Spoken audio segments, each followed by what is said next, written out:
حضرت عمر سے زیادہ تو اصول پسند کوئی نہیں نا، ان سے زیادہ سخت مزاج اصول پسند بندہ تو کوئی نہیں نہ ملے گا امت کو۔ امام حسین 10 سال عمر تھی، بچے تھے، مسجد میں آئے، حضرت عمر خطبہ دے رہے، جہاں اصول کی بات ہوگی وہاں اصول کی ہوگی، اور جہاں عشق کی ہوگی، جہاں عشق کی ہوگی، نماز پڑھا کہ میں تین ول ویکھا مینوں تے کعبہ بھول گیا آئی۔ تو امام حسین آئے مسجد نبی میں، حضرت عمر خطبہ دے رہے تھے، مولا علی کے ساتھ آئے بچے جمعہ پڑھنے، امام حسین آئے تو جناب عمر کے سامنے کھڑے ہو گئے، کہنے لگے عمر نیچے اترو، میرے نانا کا ممبر ہے۔ حضرت علی نے بازو تھاما، کہا یہ کیا کہہ رہے ہو؟ تو جناب فاروق اعظم فرمانے لگے جمعہ ہو رہا ہے، خطبہ ہو رہا ہے، لوگ جمعہ پڑھنے آئے ہوئے ہیں، اس میں اب بچہ آ جائے تو کیا جمعہ چھوڑا جائے گا؟ لیکن جہاں ادب ہے وہاں ادب ہے۔ حضرت علی کہنے لگے حسین یہ کیا کہہ رہے ہو، بیٹھ جاؤ۔ تو حضرت عمر فاروق فرمانے لگے علی آپ نہ بیچ میں ہیں، یہ میرا اور حسین کا معاملہ ہے، آپ نہیں بیچ میں ہیں، آپ ہٹ جائیں، میرا اور حسین کا مسئلہ۔ کیا کہا بیٹے؟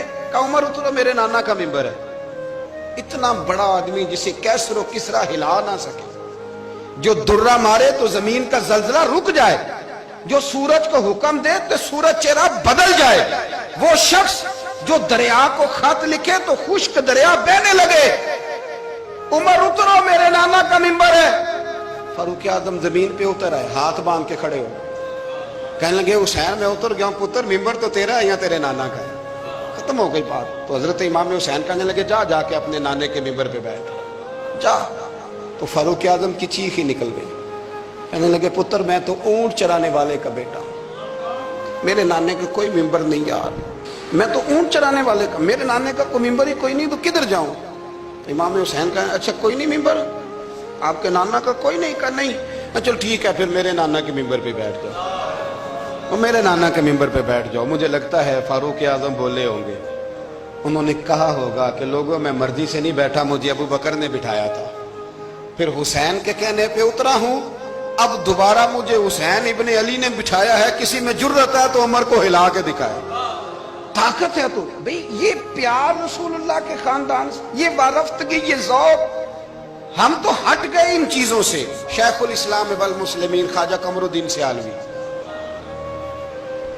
خواجہ صاحب سچ مچ کے شیخ الاسلام تھے، اور اللہ تعالیٰ نے انہیں بڑا ہی اعزاز عطا فرمایا، بڑی بات تھی، ایسے شیخ بھی کم دنیا میں ہوتے ہیں، اور 20 علماء ان کے مرید تھے۔ پنڈی کے علاقے میں نا اپنے بہت سارے علماء، کسی علماء کی میٹنگ میں گئے تھے، علماء کافی تھے، تو ایک سید عالم تھے، انہوں نے نماز پڑھائی، عالم بھی تھے اور سید بھی تھے، جماعت کرائی، تو نماز کے بعد پتہ چلا کہ کوئی ایسی واضح غلطی ہو گئی ہے کہ نماز ہوئی نہیں۔ اب ہمارے تو کسی نمازی کو کسی مسئلے کا پتہ چل جائے دوسروں کو جینے نہیں دیتا، کہتا صرف میری نماز ٹھیک ہے، تم سب کی غلط ہے، اور پھر بندہ عالم ہو، اسے پتہ ہو مسئلے کا، تو پھر وہ سانس لینے دے، یہ بڑا مشکل کام ہے۔ علم یہاں بالکل زیادہ ہو تو پھر بندے کو حوصلہ ہوتا ہے، اس پہ کو پتہ ہے تھوڑا پانی ہوتا ہے نا برتن میں تو آوازیں زیادہ نکالتا ہے۔ علماء سارے کہنے لگے جی جلدی سے بتائیں جی حضرت صاحب وہ نماز نہیں ہوئی، تو خواجہ صاحب فرمایا چپ کر جو، پتہ مجھے بھی ہے نماز نہیں ہوئی، پر مسئلہ یہ ہے میرا مولوی نہیں نا، یہ رسول اللہ کا خاندان ہے، اور تیری نسل پاک میں ہے بچہ بچہ نور کا، فرمایا یہ حضور کا خاندان ہے، چپ کر جاؤ، طریقے سے بات کرنی، ادب سے، اور کوئی عالم ہوتا تو میں لقمہ دیتا، یہ سادات ہیں، چپ کرو۔ چلو کہنے لگے میں نہ سوچ رہا ہوں کہ کوئی جملہ مل جائے تو شاہ جی کو کہوں کہ نماز نہیں ہوئی، حالانکہ بڑے عالم تھے خواجہ صاحب، بہت زبردست قسم کے محقق عالم۔ تھوڑی دیر کے بعد کہنے لگے لو جی مجھے نا مل گیا جملہ، میں شاہ جی کو بتانے لگا ہوں۔ کب بتائیں؟ تو سلام لیا آگے جا کے، شاہ جی کے ہاتھ چومے، کہنے لگے حضور آپ کے پیچھے نماز پڑھی ہے، سید ہیں تو مزہ بڑا آیا ہے، ان 4 رکعتوں کا بڑا ہی مزہ آیا ہے، ہمارا دل کرتا ہے ایک دفعہ یہی نماز دوبارہ نہیں پڑھا دیتے، مزہ ہی بڑا آیا ہے نا، ذرا ایک دفعہ دوبارہ نہیں پڑھا دیتے نماز، مزہ بڑا ہے۔ تو شاہ جی کہنے لگے لگ مجھے بھی رہا تھا نماز کوئی نہیں ہوئی، پر میں کہہ رہا تھا شاید میرا وہم ہی ہو، لگ رہا تھا کہ نماز نہیں ہوئی۔ آپ بڑے سمجھدار آدمی ہیں، آپ نے سید کا ادب بھی بچا لیا ہے اور مسئلہ بھی بتا دیا ہے۔ تیری نسل پاک میں ہے بچہ بچہ نور کا، تو ہے عین نور، تیرا سب گھرانہ نور کا، حضرت ابو ہریرہ رضی اللہ تعالیٰ عنہ امیر المومنین فی الحدیث، یہ بھی مومنوں کے امیر ہیں علم حدیث میں۔ یوں بیٹھے تھے سارے طالب علم آپ کے سامنے،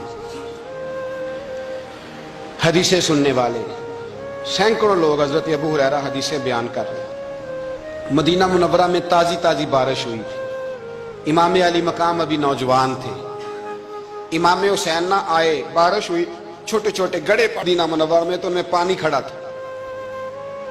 امام حسین نے نا قدم رکھا زمین پہ تو آپ کے پیروں کو نا تھوڑی مٹی لگ گئی۔ مٹی بھی کیا تھی؟ مدینے کی مٹی تھی۔ مٹی آپ کے قدموں کو لگ گئی۔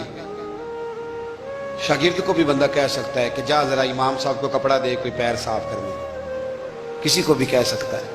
اور پھر بندہ پڑھا رہا ہو، بیٹھا ہو، اس کے سامنے عقیدت والے سننے والے لوگ آئے ہو، وہ سمجھتا ہے میرا کوئی قد کاٹ ہے، بڑی بات ہے میری، وہ پھر اس طرح ادب اداب کرے۔ جب امام حسین نے قدم رکھا نا زمین پہ مٹی لگ گئی تو اب شاگردوں کا منہ اس طرف تھا، حضرت ابو ہریرہ کا ادھر تھا، وہ دیکھ رہے تھے۔ تو جناب ابو ہریرہ جلدی سے اٹھے، خود اٹھے، شاگردوں کا حلقہ چیرتے ہوئے گزرے اور امام علی مقام کے نا پیروں میں جا کے بیٹھ گئے۔ حضرت ابو ہریرہ کی داڑھی سفید، امام حسین کی کالی۔ حضرت ابو ہریرہ نے اپنی پگڑی کھولی اور امام حسین کے پیر صاف کرنے لگے۔ پیر حضرت امام حسین نے قدم پیچھے کھینچے اور کہا آپ کیا کر رہے ہیں؟ آپ بزرگ ہیں، میں تو جوان ہوں، یہ کیا کر رہے ہیں؟ تو حضرت ابو ہریرہ رو پڑے، کہنے لگے حسین میں کالی داڑھی کا ادب نہیں کر رہا، میں خون رسول کا احترام کر رہا ہوں، میں خون رسول کا ادب کر رہا ہوں۔ یہ نبی پاک کا خاندان، یہ رسول اللہ صلی اللہ تعالی علیہ وسلم کا خاندان ہے۔ اس خاندان نبوت کا اکرام کرنا، ان کا احترام کرنا، ان سے پیار کرنا، ان کی قدر کرنا، ان کے لیے اپنے دل میں آنکھوں میں عزت رکھنا، ان کے لیے شفقت کے بازو کھولنا، یہ چیز اللہ کو بھی راضی کرتی ہے، اللہ کے رسول کو بھی راضی کرتی ہے۔ فقیر آتا ہے ہمارے دروازے پہ مانگنے، آگے بھلا کیا کہتا ہے؟ تیرے بچے جیتے رہیں۔ پیسے بچے کماتے ہیں کہ ابا جی؟ دینے کس نے؟ بچوں کا نام کیوں لیتا ہے؟ اسے کہنا چاہیے اللہ تیرے کاروبار میں برکت کرے، کمانے والا زندہ رہے۔ وہ کیا کہتا ہے؟ بچے، بھائی پیسے بچوں نے کمائے ہیں، کوئی بچوں نے دینے ہیں، تیرے بچے۔ اس کا مطلب یہ ہے کہ جو جس کے بچوں سے بھی پیار کرے وہ بندہ اچھا لگتا ہے، جو جس کے بچوں سے بھی محبت کرے وہ بندہ اچھا لگتا ہے، وہ پیارا لگتا ہے۔ تو میرے بھائی جو مصطفیٰ کے بچوں سے پیار کرے، جو رسول اللہ صلی اللہ علیہ وسلم کے بچوں کا احترام کرے، جو حضور کی نسل پاک کا ادب کرے۔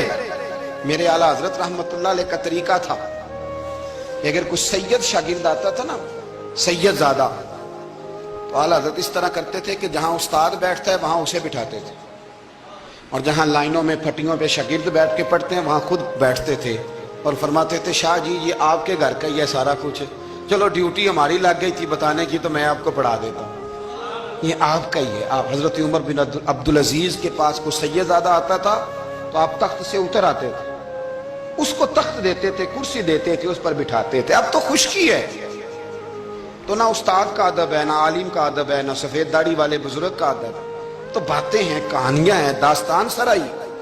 ادب والا آدمی سمٹا ہوا ہوتا ہے، ادب والا بندہ مہذب آدمی ہوتا ہے، اس میں بہت ساری جگہوں پہ شرم ہوتی ہے، بڑے معاملات ہوتے ہیں، بڑی ساری آزمائشیں۔ اللہ تبارک و تعالی ہمیں اہل بیت نبوت کا پیار عطا فرمائے۔ آخر دعوانا